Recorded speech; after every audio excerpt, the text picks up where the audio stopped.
హన్సిక, నీ ఆనందానికి ఆనకట్టు వేయాలనో నిన్నందరి ముందు అవమానించాలనో నేను అనుకోవడం లేదు.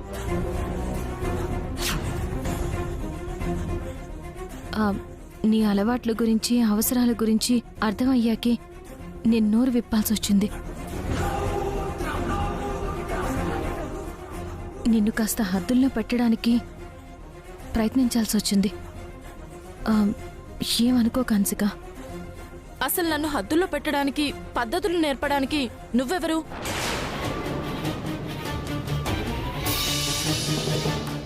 ఇప్పుడు నన్ను కూల్ చేయడానికి, కన్విన్స్ చేయడానికి నువ్వు ట్రై చేసింది చాలు. ఇక నువ్వు వెళ్ళి నీ పని చూడు.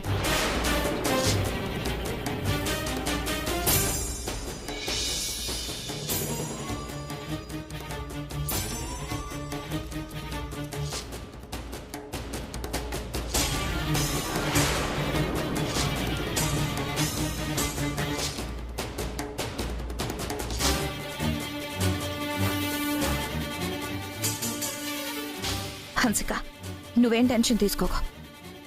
లక్ష్మి ఊరికే ఉండలేక ఎగిరెగిరి పడుతుంది. ఏదో ఒక రోజు తుఫాన్ లాంటి గాలొచ్చి అట్నుంచటే ఎగిరిపోతుందిలే. అవును హన్సిక, త్వరలో ఈ ఫ్యామిలీ నుంచి వెళ్ళిపోయే దాని గురించి మనం అంత ఎక్కువగా ఆలోచించకూడదు. ఫ్యూచర్లో మన లైఫ్స్లో కూడా లక్ష్మి ఉండదు. మిత్ర కారణంగా లక్ష్మిని మనం కొంచెం భరించాలి, అంతే. భరిద్దాం, ఏముంది, కొంతకాలమేగా. తర్వాత పర్మనెంట్గా తనని ఇంట్లో నుంచి పంపించేద్దాం. అప్పటి వరకు కాస్త ఓపిక పట్టు, ఓకేనా?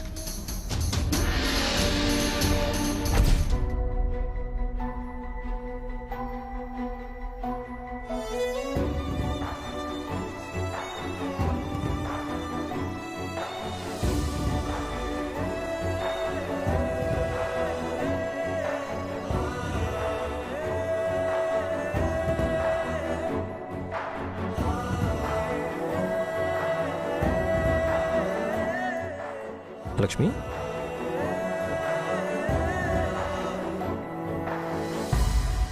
ఎందుకలా ఉన్నావు? హన్సిక మాటలకి హర్ట్ అయ్యావా? అవును, హర్ట్ అయ్యాను.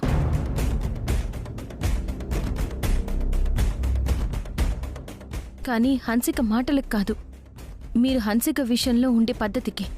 ఇప్పుడు నేనేం చేశాను? మొత్తం చేసింది మీరే.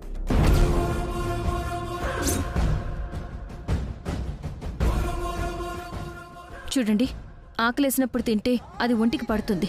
అలా కాకుండా ఉంది కదా అని ఎప్పుడు పడితే అప్పుడు తింటే అది మనిషిని లావెక్కిస్తుంది. అవునా కాదా? మీరు చేసే పనులు కూడా అలాగే ఉన్నాయి. సంజన, హన్సిక ఇంచుమించు ఇద్దరూ ఒకే వయసు వాళ్ళు. సంజన షాపింగ్ కోసం 10,000 అడిగిందంటే అందులో అర్థం ఉంది. కానీ అదే వయసున్న హన్సిక షాపింగ్ కోసం 1,00,000 రూపాయలు అడుగుతుంది అంటే అక్కడే మీరు తేడా గమనించాలి కదా. డబ్బు చాలా చెడ్డదండి. అవసరానికి తగిన డబ్బు చేతిలో ఉంటే అది అవసరాన్ని తీరుస్తుంది. అదే అవసరానికి మించి డబ్బు చేతిలో ఉంటే అది ఆ వయసు ఆడపిల్లల్ని పాడు చేస్తుంది. అంటే అవసరం లేకుండా ఎందుకు అడుగుతుందిలే అనుకున్నాం, కానీ దానివల్ల పాడైపోతారా, ప్రాబ్లమ్స్ ఫేస్ చేస్తారా అనే విషయాలు ఎప్పుడూ ఆలోచించలేదు. ఆలోచించాలండి. ఎదిగే వయసులో కలిగే కోరికలు, జరిగే స్నేహాలు చాలా వేరుగా ఉంటాయి. మీరు అవసరానికి మించి ఇచ్చే డబ్బే హన్సికాని పాడు చేసే అవకాశం ఉంటుంది. అంటే ఎదిగే ఆడపిల్లలకి ఎన్ని అవసరాలు ఉంటాయి, ఏ అవసరాలు ఉంటాయి తెలుసుకోవడం కష్టం కదా లక్ష్మి. అంత పెద్ద పెద్ద బిజినెస్లు చేస్తూ ఎంతో మందిని డీల్ చేస్తున్నారు కదా. ఇది మీకేమాత్రం? ఏదైనా ఒక ప్రాజెక్ట్ వస్తే దానికి ఎంత అవుతుంది, ఎంత ఖర్చు పెట్టాలి, ఎంత రాబడి ఉంటుంది అని లెక్కలు వేసుకుంటారు కదా. అందులో 1% మీ ఇంట్లో ఉన్న వాళ్ల గురించి ఆలోచిస్తే సరిపోతుంది. హన్సిక ఇంత కావాలి అని అడిగింది అంటే తన అవసరాలు ఏముంటాయి, ఆ అవసరాలకి ఎంత ఖర్చు పెట్టొచ్చు, అసలు ఆ అవసరాలు నిజమైన అవసరాలా కాదా, ఇలాంటివన్నీ కాసేపు ఆలోచిస్తే మీకే అర్థమవుతుంది కదా. నువ్వు చెప్పింది నిజమే లక్ష్మి. బిజినెస్ పనుల్లో పడి కుటుంబంలో ఇలాంటి చిన్న చిన్న విషయాల మీద మనసు పెట్టలేదు. నువ్వు చెప్పావు కదా, ఇక నుంచి మనసు పెడతానులే. సరే, నేను ఆఫీస్కి వెళ్ళి వస్తాను. తెలుసే నాకు వర్షం తెలుసే, నిన్ను కలిసాకే వెన్నెల వర్షం తెలుసే. మౌనం తెలుసే నాకు మాట తెలుసే, మౌనంలో దాగుండే మాటలు తెలిసే. కన్నులతో చూసేది కొంచెమే, గుండెల్లో లోతే ఏంటండి నువ్వు ఆలోచించే విధానం, నువ్వు చేసే పనులు రోజు రోజుకి నాకు చాలా బాగా నచ్చుతున్నాయి లక్ష్మి.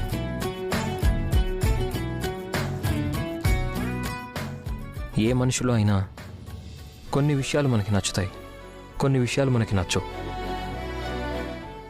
కానీ నీలో ఏంటో నువ్వేం చేసినా బాగుందనిపిస్తుంది. ఒక్కోసారి బ్రహ్మాండంగా ఉందనిపిస్తుంది.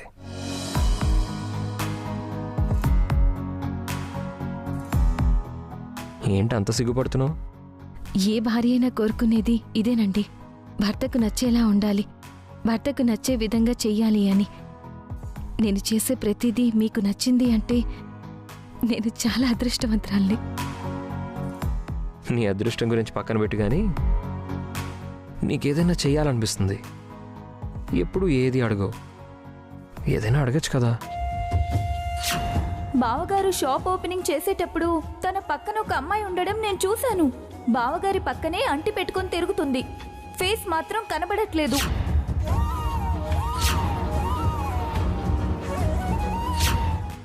ఏ భార్య అయినా ఏం కోరుకుంటుంది చెప్పండి? తన భర్త ప్రేమ తనకే దక్కాలి అని కోరుకుంటుంది. తన భర్త ఎప్పుడూ మరొక ఆడదాని జోలికి వెళ్ళకూడదు అనుకుంటుంది.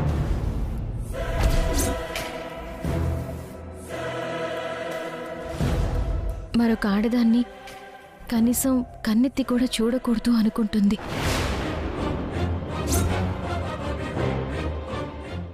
మీరు చేస్తారని కాదు, కానీ ఒక భార్యగా నాకుండే మొదటి కోరిక అదే. నేను బ్రతికున్నంత కాలం ఆ కోరిక తీరిస్తే చాలు, ఇంకేం అవసరం లేదు. లవ్ యూ మిత్ర. I love you to Manisha. కానీ నా మనస్సాక్షిగా చెప్తున్నాను, నా జీవితాంతం నేను ప్రేమించేది, జీవితాంతం నేను కలిసి ఉండేది నీతోనే. ఆ లక్ష్మి మనిద్దరిని విడతీసి ఆయుధం కాకూడదు. మనిద్దరి మధ్యకి ఎవరు రారు, రాలేరు.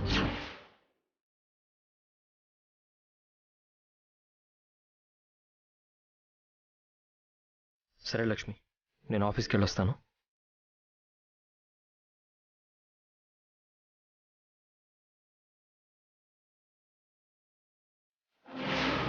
ఆ షాపింగ్ మాల్లో అమ్మాయి గురించి ఏదైనా చెప్తారు అనుకుంటే ఏం చెప్పకుండా వెళ్ళిపోతున్నారేంటి?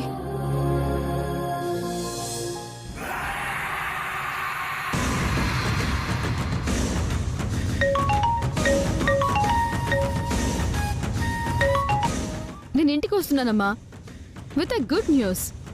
గుడ్ న్యూసా? ఏంటమ్మా అది? ఫ్యూచర్లో మిత్రని లక్ష్మిని వేరు చేయటానికి ఒక బలమైన లీగల్ ప్రూఫ్ మన దగ్గర ఉండాలి అని చెప్పావు కదా మామ్. అది సాధించాను. డివోర్స్ పేపర్స్ మీద మిత్ర లక్ష్మిల సంతకాలు తీసుకున్నాను. ఓ వావ్, నిజంగానా బేబీ? Yes ma'am.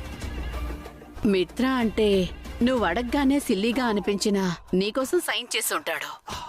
మరి లక్ష్మి చేత ఎలా సంతకం చేయించావు? ఆలోచనుంటే అవకాశం అదే వస్తుంది. ఓ, మెదడికి పని పెట్టాను, మార్గం కనిపెట్టాను. సరే మామ్, వచ్చిన తర్వాత డీటెయిల్డ్గా మాట్లాడతాను. పోనీలే, నువ్వు అనుకున్నదైతే సాధించావుగా, ఇప్పుడు సంతోషమేగా. చాలా అంటే చాలా. లేకపోతే ఆ లక్ష్మి ఇక్కడే ఎక్కడ పాతుకుపోతుందో అనే ఒక ఇన్సెక్యూరిటీ ఫీలింగ్తో, ఇరిటేషన్తో బతకాల్సొచ్చేది. కానీ ఇప్పుడు వాళ్ళిద్దరినీ ఎలా అయినా విడగొట్టొచ్చు అనే కాన్ఫిడెన్స్ వచ్చింది. గుడ్. సరే, నువ్వు త్వరగా బయలుదేరొచ్చేసాయి. Okay mom, see you. Bye.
Mitra ఎక్కడ?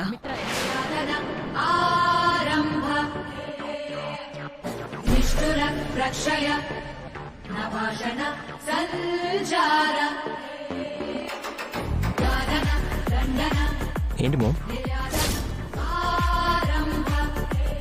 ఇవేంటో తెలుసా?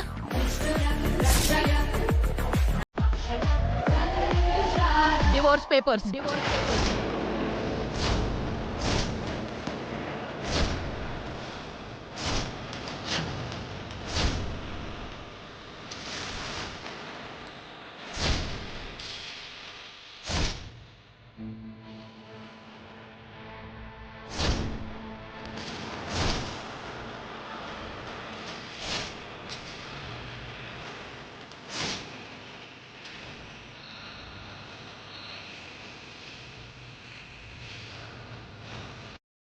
లక్ష్మి నీకొక రక్షణ కవచం లాంటిది. నీకు రాబోయే గండాలకి మధ్యన ఒక అడ్డుగోడ లాంటిది. లక్ష్మితో నువ్వు విడిపోవడం అంటూ జరిగితే అది 10 నెలల తర్వాత మాత్రమే. ఈలోపే ఈ డివోర్స్ పేపర్స్ మీద నువ్వెందుకు సంతకం చేయాల్సి వచ్చింది?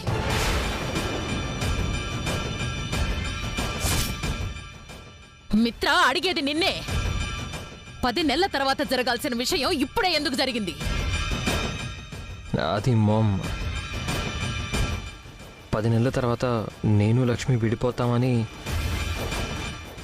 మనీషాకి భరోసా ఇవ్వడం కోసం సంతకం చేయాల్సి వచ్చింది.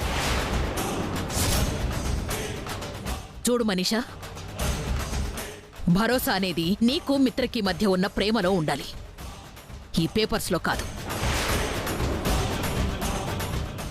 అసలు వాళ్ళిద్దరూ విడిపోతారో లేదో అన్న అనుమానం నీకెందుకొచ్చింది మనీషా? ఎందుకో అలా అనిపించింది ఆంటీ. ఈ పేపర్స్లో లక్ష్మి సంతకాలు కూడా ఉన్నాయి. అవి ఎలా వచ్చాయి?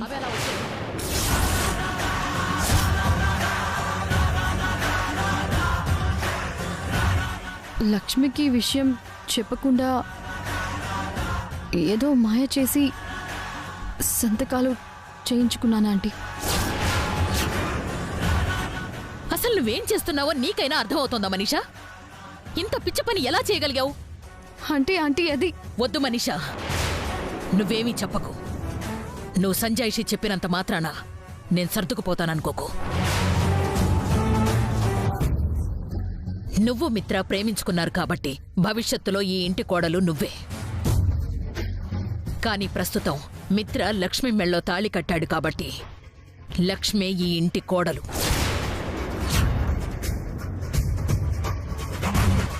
మిత్ర జాతకంలో గండాలు తొలగిపోయే వరకు ఈ ఇంట్లో కోడలిస్తాను లక్ష్మిదే.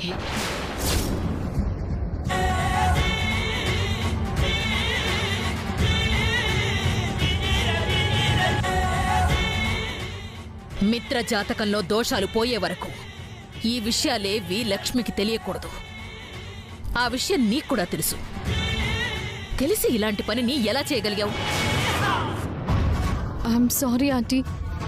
గడువు తీరిపోయాక లక్ష్మి గొడవ పెడితే మిత్రని వదిలి వెళ్ళను అంటే ఆ టైంలో ఈ పేపర్స్ పనికొస్తాయని దూరాలోచనతో సంతకాలు పెట్టించుకున్నాను. ఇది దూరాలోచన కాదు మనీషా, దురాలోచన. అలా కాదా ఆంటీ? ఏదో నా జాగ్రత్తలు నేను తీసుకుందామనుకున్నాను. ఏంటి మిత్ర, నువ్వేం మాట్లాడో? ఏం మాట్లాడాలి మనిషా? నీకు భరోసా కావాలంటే నేను సంతకం చేశాను, కానీ లక్ష్మిని మోసం చేసి సంతకాలు చేయించుకున్నావంటే దాన్ని నేను కూడా అగ్రీ చేయలేను. I never expected this from you. మళ్ళీ చెప్తున్నాను, జాగ్రత్తగా విను మనీషా. మిత్ర జీవితంలో ఉన్న గండాల గురించి లక్ష్మికి తెలిసినా, మిత్ర మీద ఏ మాత్రం అభిమానం ప్రేమ తనకి తగ్గినా లక్ష్మి యొక్క జాతక ప్రభావం తగ్గిపోతుంది.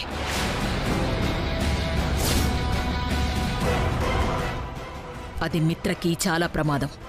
అది దృష్టిలో పెట్టుకుని ఏ పనైనా చెయ్యి.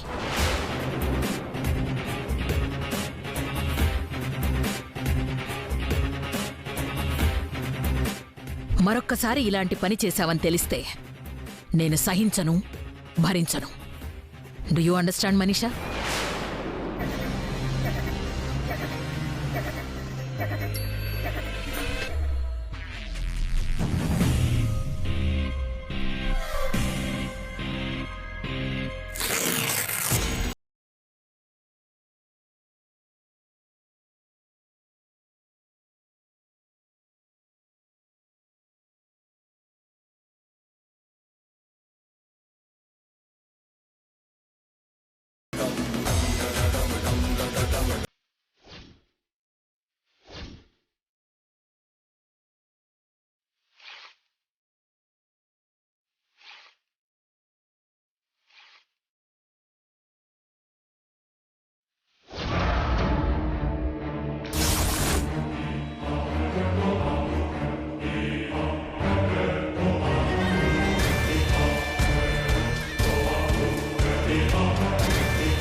I'm very sorry mom. Manisha తరపున నేను సారీ చెప్తున్నాను. ఇలాంటివి మళ్ళీ రిపీట్ కాకుండా నేను చూసుకుంటాను. That's okay. సరే మామ్, నేను ఆఫీస్కి వెళ్ళొస్తాను.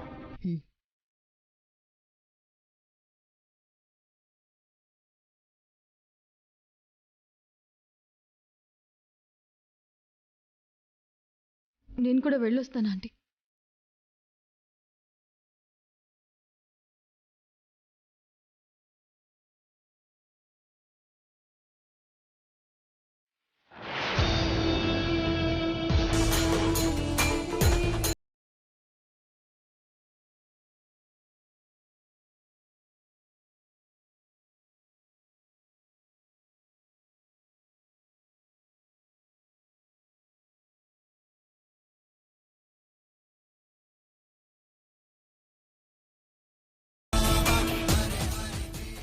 అత్తయ్య గారు, డివోర్స్ అగ్రిమెంట్ అని ఉందేంటి?